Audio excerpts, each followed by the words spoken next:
All right, everyone. Welcome to episode 10, the first episode of 2023 of the AI Circle. I am your host, Aaron Yoon. I am the product manager here at iFlip, and we are joined by none other than our CIO, Mr. Kelly Korshak. Welcome, Kelly. Happy New Year. Happy New Year, Aaron. Happy New Year, everybody. Yeah, I know that you're getting over a cold. You weren't feeling too well, so we will be very mindful of that. We have a lot to get to tonight. we are going to we're going to recap 2022 just like we did last time, but we're also going to look more ahead as to what the market is doing for the first couple of weeks in January and what we feel like it's going to continue to do over the next quarter or two. Before we can get to any of that, though, we have to do everyone's favorite part, which is the disclosures. So please bear with me as I go through this with you. Disclaimer: iFlip Investor Incorporated and iFlip Financial Services are not financial advisors and do not make, buy, sell, or hold recommendations on any financial instrument. This presentation is for educational purposes only. Unique experiences and past performances do not guarantee future results. All financial investments involve risk. You should speak with your CPA or financial representative to ensure that the iFlip Smartfolios that you select are suitable for your investment profile before trading in a live brokerage account. So with that out of the way, let me clear this off the screen here. There we go. And Kelly, you're back. So Kelly, I'm going to pass it over to you to let us know that Happy New Year. Are we looking at a little bit of a rally this to start off the year? How far do you think that's going to go, and what do you see coming over the next few weeks? Well, thanks, Aaron, for the introduction, and hello, everybody, and Happy New Year once again. To your question right off the bat, here's where I feel the markets are looking right now. I think January is going to be choppy to the upside. Look for our AI portfolios to actually become a little bit aggressive in the short run, which means that we might be looking to buy into the broader market through the spider and maybe some of the ancillary stocks that are inside our new portfolios, which are reconstructed for aggressive, conservative, and moderate. The way it looks right now is the information is now over the next 7 weeks is going to be hinged, that the numbers are coming out are completely hinged to the way investors, which means really institutions at this point, will allocate money on their perception of what the Fed will do early on in February and later on in the year. Most participants expect that interest rates will go up again sometime in February by another 50 basis points. However, as seen in some of the Fed fund rate futures, the probability of that is decreasing. The first part of the year rally is to totally be expected, and that is portfolio managers reallocating, putting money to work in the very first few weeks of the year, regardless of what the information is. There is pent-up money on the sidelines. However, it is looking to get into the market. That's why we see a rally. We may go along with it. There are certain signals in the AI that starts to look positive that might put us into the market, albeit scary as it seems. Should this be the case, we could see signals as early as Friday. Of course, that would be the 13th. Don't be superstitious, people, because those things, I don't believe in superstition, but it does look like there's a potential chance, should we have some kind of higher close tomorrow, that Flip may be going long into the market this coming Friday, which would represent the second week of the year, and maybe a potential move from the S&P sitting now at around I have it around 395 on the spider, then it could look to go towards 410 all the way to as high as maybe 420, in which case flip investors will be long the market. So that is the most material change for everybody in the short run. However, should that be the case, don't look for your portfolios to remain long. It would be trade, and it would only hold on to that should we be able to hold support in the area that we are in now, which is about 395 to 400 on this spider. So that is the material thing. However, here's the but, the conjunction. We suspect mathematically that this will ultimately roll over as the data unfolds in February and March. So the data that should unfold in February and March will probably lend itself very likely to lower prices. Now, does that mean we just wait for that to occur? No. That is an expectation of data by most pundits and most of the market. Most of the market believes that over the first quarter to half a year that the market may slip into a recession. The behavior of the market is a totally different thing. And we respond to the math and the behavior of the market, not the expectation of the market. So even though the expectation of the data right now is lending itself towards further inflation, even though not as brisk, we see that the market data that comes out will likely lead to lower prices, but that will occur as this data comes out over the next 7 weeks, which puts us towards the end of February. That being the case, I suspect that somewhere in the short run, we may get long the market, but don't look to hold it too long. Hopefully there's something in the short run to get us into from around 400 area all the way up to 410 or 420, in which case the math would prevail to probably be out of the market, looking to take a slight gain in the market, if possible, on the data that might be coming out over the next 2 or 3 weeks. So short-term bullish, intermediate and long-term bearish is my point of view. The data is pointing towards short-term bullish, intermediate-term bullish, but long-term bearish. So we will play the data. The data does look starting to turn over and look positive. But remember, the data isn't out, and we are now just dealing with the emotions and the rebalancings of portfolios as money managers put money to work in the anticipation that this year will be a much better year than last. We suspect that the market will move between 320 on the downside all the way down to 3,000 on the S&P, and all the way up to is possibly 4,200 to 4,300 on the high side later in the year. So I think actually this is quite a turn from the last AI circle where we ended the year. The turn is that despite expectations of bearish information coming out, that doesn't mean that the short-term outlook has turned marginally to the positive side, mostly because of the early action of the year, and some of the data points are starting to show a reduction of inflation. I think some of us can see it in individual things. Certain kinds of prices for home builders have started to go down. Lumber costs are down. Copper prices are down. Those are things that are generally deflationary. And so those things have kind of radically moved over the last 2 weeks. We've also seen gold, on the contrary, kind of move all the way up towards $1,900 an ounce, expecting that bearish news. I expect gold in the short run to fall off and the market a bit further. Should it, we will end up getting in the market. But I do suspect somewhere by March or so, we will be far more defensive position and looking for the market to go south. So short-term bullish, let's look at it like that. The math will take care of everything if you're invested in smartfolios. I see crude oil, by the way, steadying here around $75 a barrel.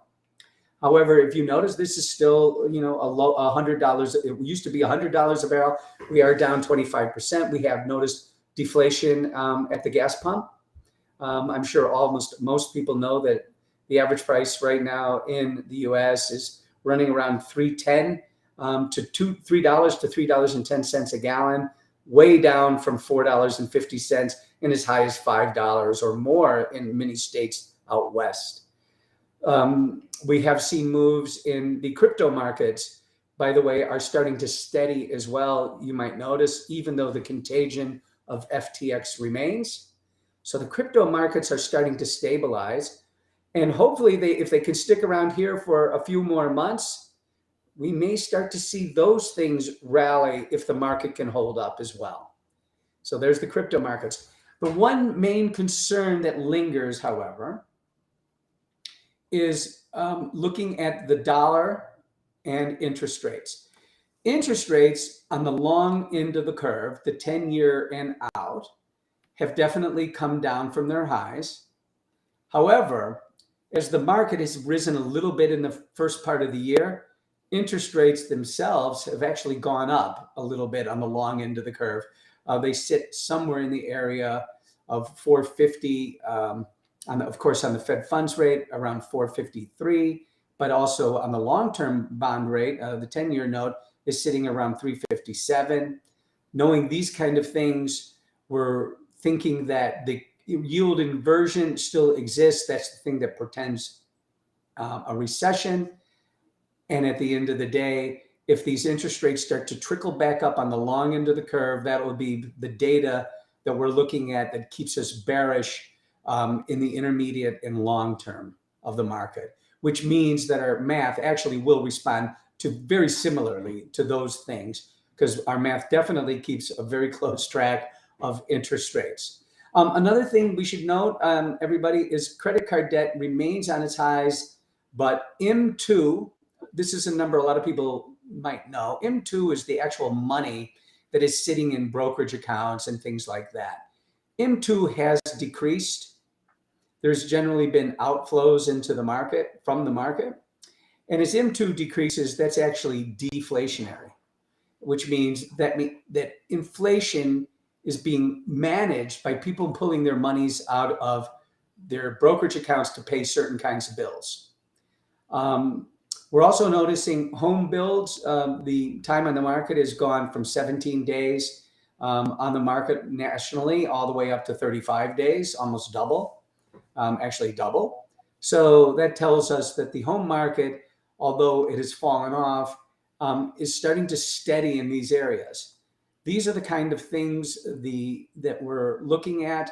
And so we're going to be very interested in Case Shiller that will come out later this month. That information is used by our machine learning to determine future price action. We're also seeing volatility remaining very low. The VIX is sitting, just marginally above 20. So that tells me that when you see things like that we are now, that the surprise in the market is to the upside. And that's why the market has shown that we're short-term bullish. So that will be reflected very shortly, likely very shortly, if the market continues its present action. And right now, since there's very little data coming out for the rest of this week, Thursday and Friday, that tells me that there's a probability we can get into the market maybe as soon as Friday. That being the case, so we'll keep an eye on that. The dollar. I think it's worth noting that the dollar has come way off of its highs and has fallen literally down to historical averages. However, these averages are sharply sloping up. So I think we are at an inflection point on many currencies, from the British pound to the euro to the yen. And frankly, if the dollar can steady here and hold in where it is currently with the euro and the British pound, it's sitting for British pound, for example, at we're currently sitting at 121 all the way up from 105, and we're sitting at 107 on the euro. If we can stick in these areas, that also filters into our models and also portends for the possibility of not just a short-term move to the, higher prices in the U.S. stock market, but also the intermediate term. So, because the dollar will not just reverse course here, it will steady in this area. Should the dollar weaken further, that will definitely create an advancement in the U.S. stock prices. So right now, we are linked in many ways to the rates and the U.S. currency's value against foreign currencies. And right now, those things are pointing north for the stock market. This is a change that's occurred literally over the last 2 weeks. And since this company and your portfolios are data driven, the data will drive their price action and their investments. And currently, that means to all of you out there with smartfolios, basically of any kind, look for us to re-enter the market, at least in a larger way in the broader market, but in a smaller way in the technology sector. The technology sector has rallied a little bit, but it is still under pain. And there is no real current value that tells us that the technology sector is going to have some big rally from this area. This needs to consolidate. Should this consolidation occur again, that will bode well for short and intermediate prices in the S&P.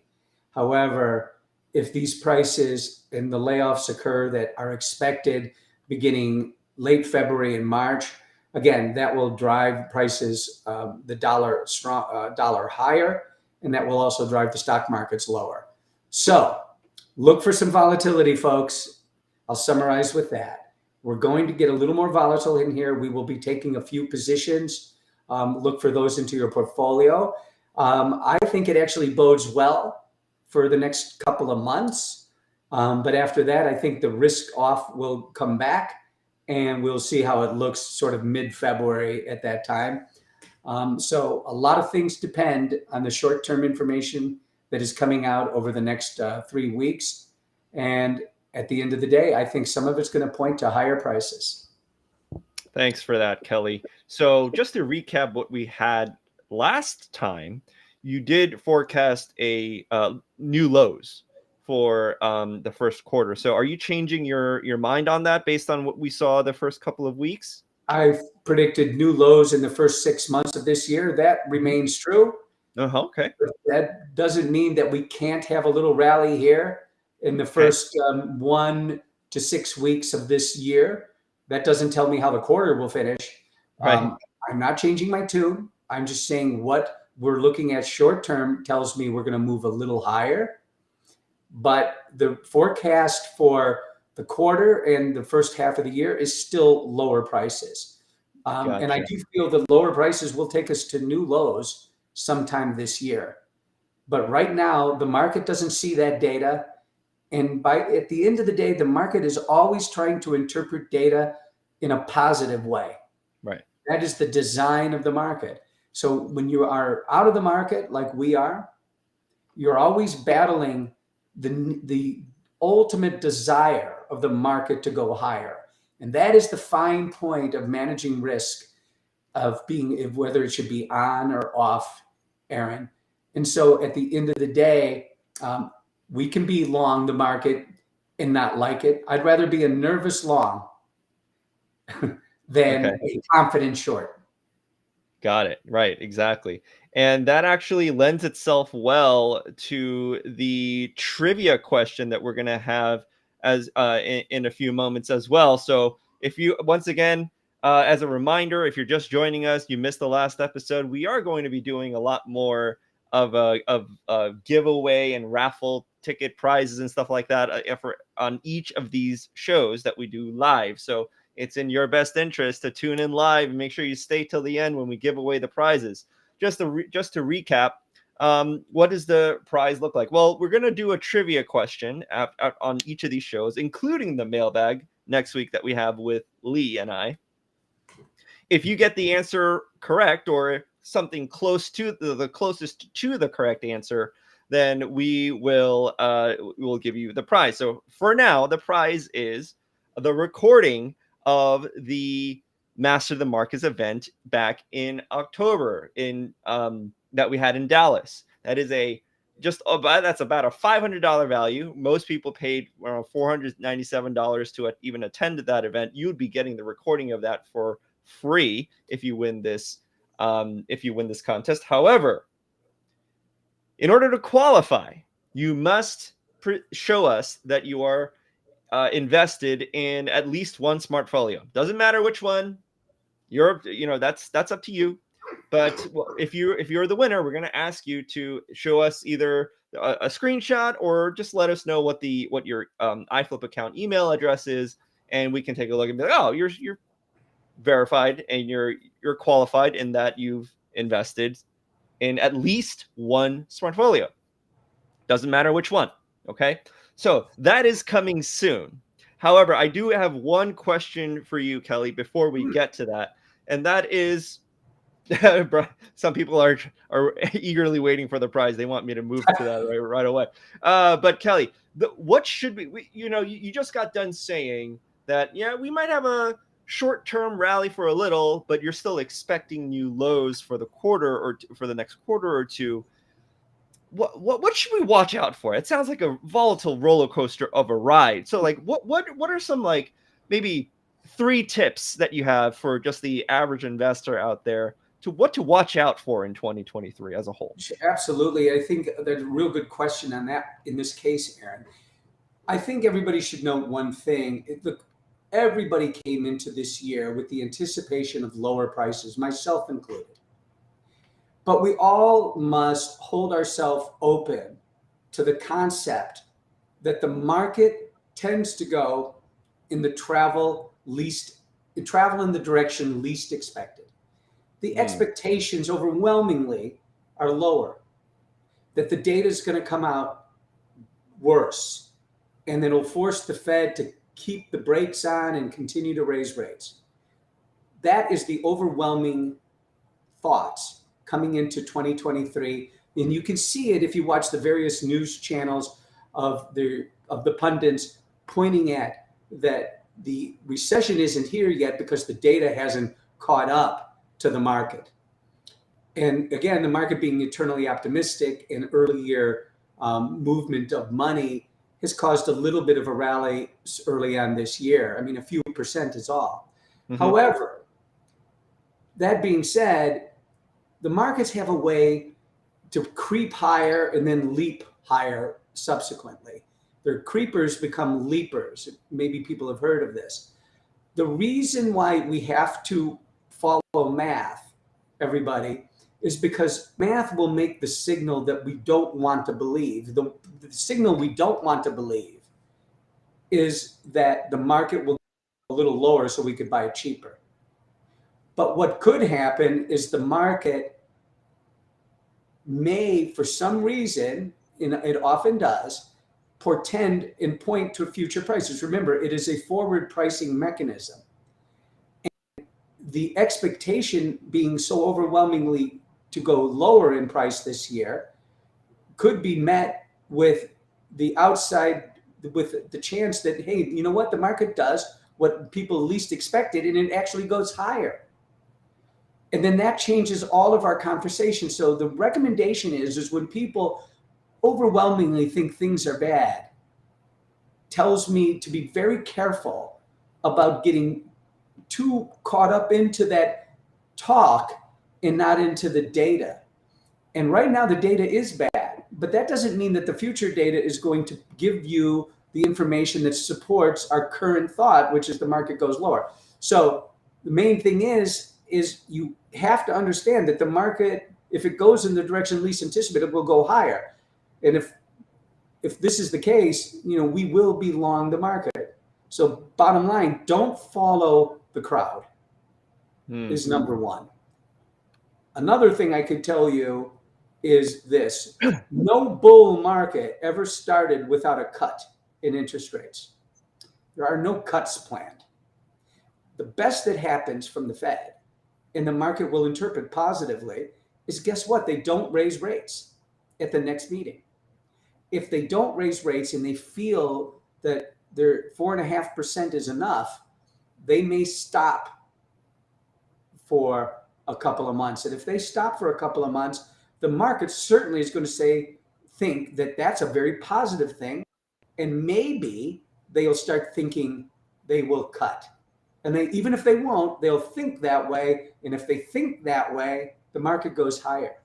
That's how the market can move against what most of the data says short on. And then the data catches up to it and supports the bull move. So bottom line, don't get caught up in all the noise of the market and the bearishness or the bullishness.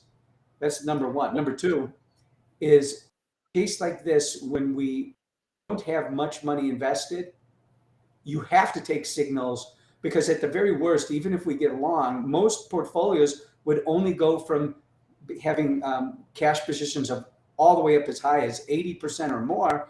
They would go to cash positions of only 40%, which means that if the market starts to go higher, at least we have some of the money in, and then you can catch up later if this turns out to be the lows of the year. So the second thing is, you have to have some investment when the data is spurious and we're in an inflection point, which is what I said we were in. So one, don't always follow the crowd. Two, make sure you have to have something in there when the data is spurious and we're not sure if it's true or false that the market is going up or down. Too many people right now are thinking it's going down. That means the data is starting to be mixed when the market is actually pricing itself a little bit higher.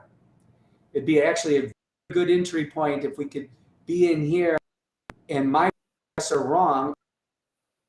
They are.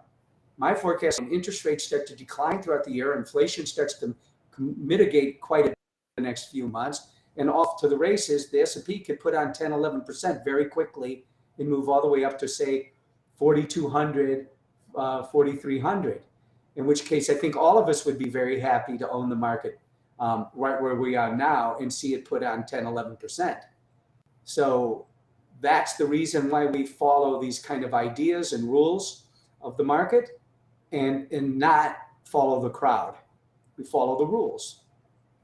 Yeah, we have someone in the chat saying he likes your phrasing of a nervous long. And I think that's very apropos for this at this time of the year, where it seems like it's January. It's typically a very optimistic month to a start to a new year and everything. But we did also discuss last time with what we were forecasting. So it's a very nervous long. That's kind of like the theme of the day. I like that. I like that phrasing. And so does Brian over here.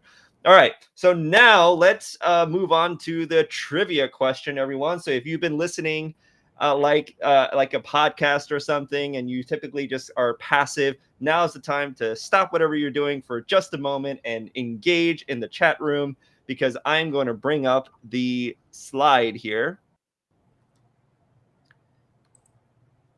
Okay, so here's the trivia question for tonight.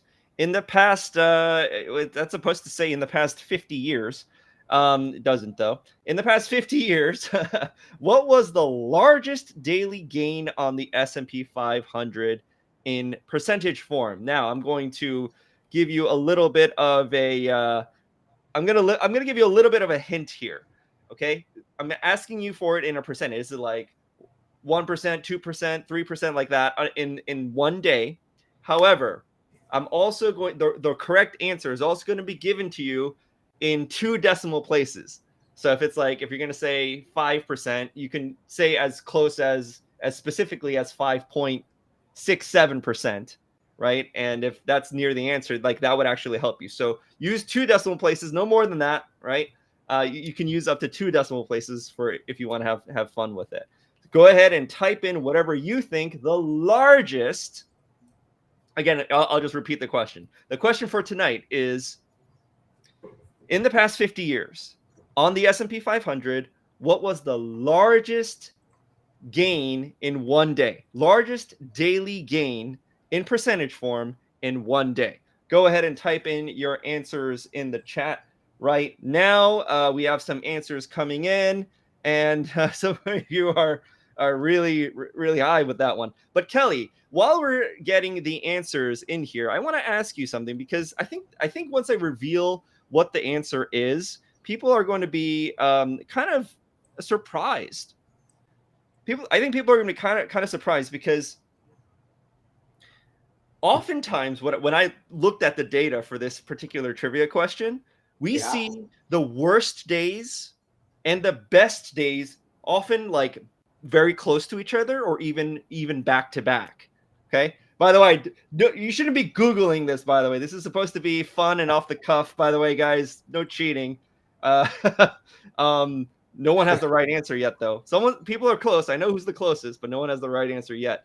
But Kelly, give us a very, very brief, quick comment because we are over time here. Okay. How can we see like the worst days where the market just drops like crazy? It's like it falls off a cliff, followed by some of the best days. Like, well, what's up with that? Like the worst and best come together sometimes.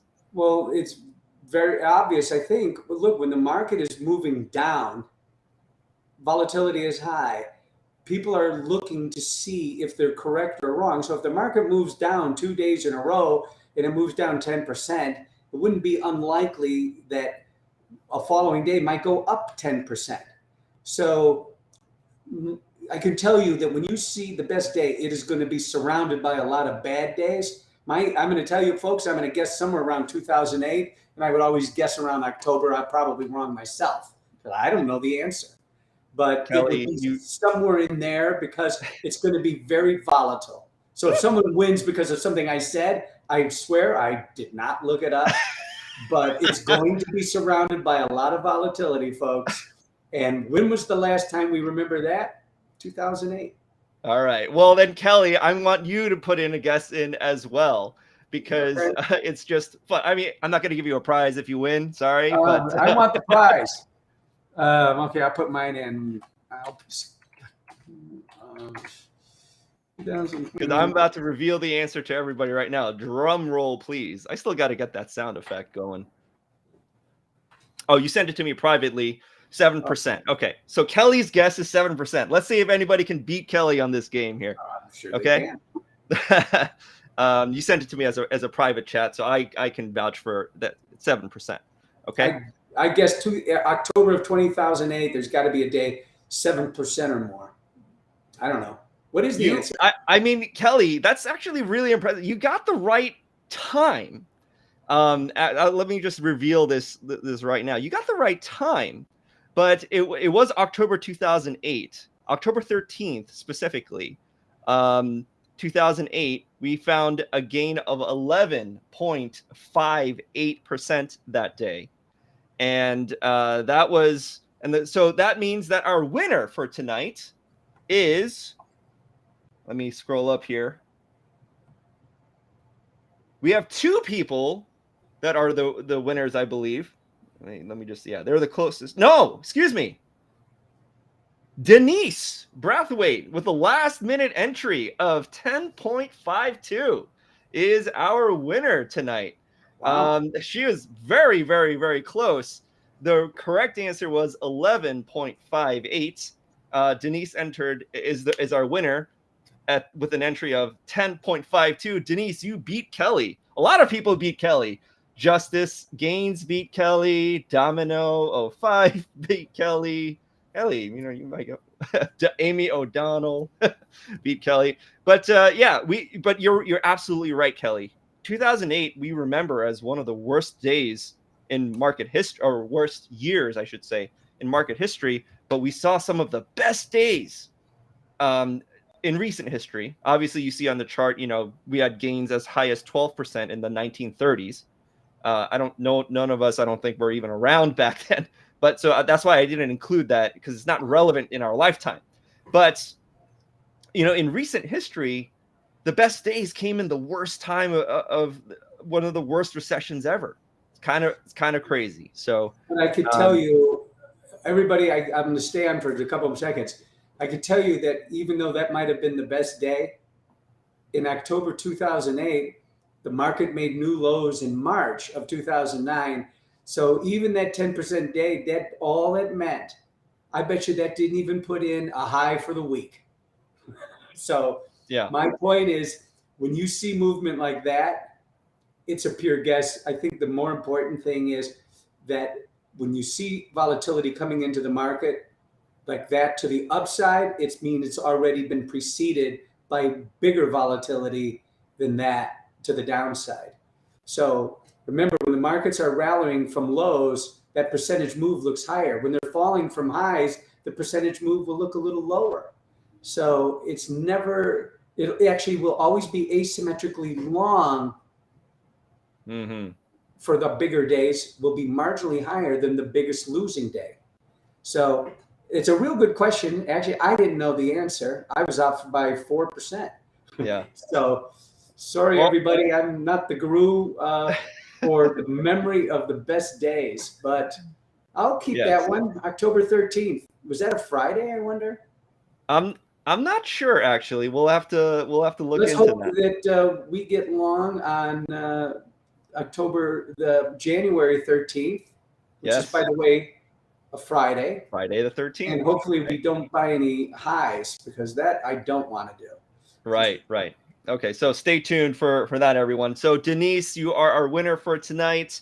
If you want the recording, I'm not sure if you already have the recording, but if you want it, just send us a screenshot of your iFlip account that you're invested in a Smartfolio. And if you already have it, then just in case anyone's curious, if you already have the recording, we give away 2 free months of whatever level that you're on, right? So you get 2 months of credit for whatever level that your subscription is on. And I'll even allow, if you want to put more money in and you want to go up a credit, I'll even allow that if you do it very quickly, right? So I'll be, that's a token of my generosity for everybody here. Okay, so that does it for tonight's episode of the AI Circle. Tune in next week for Mailbag with Lee and myself, where we're going to do another trivia question at the end of the episode. So make sure you tune in. Make sure you like and subscribe to the iFlip YouTube channel, and stay tuned for the next episode. Thank you, everyone. Good night. To see you 2 weeks from now, everybody. Take care. Happy New Year. Happy New Year.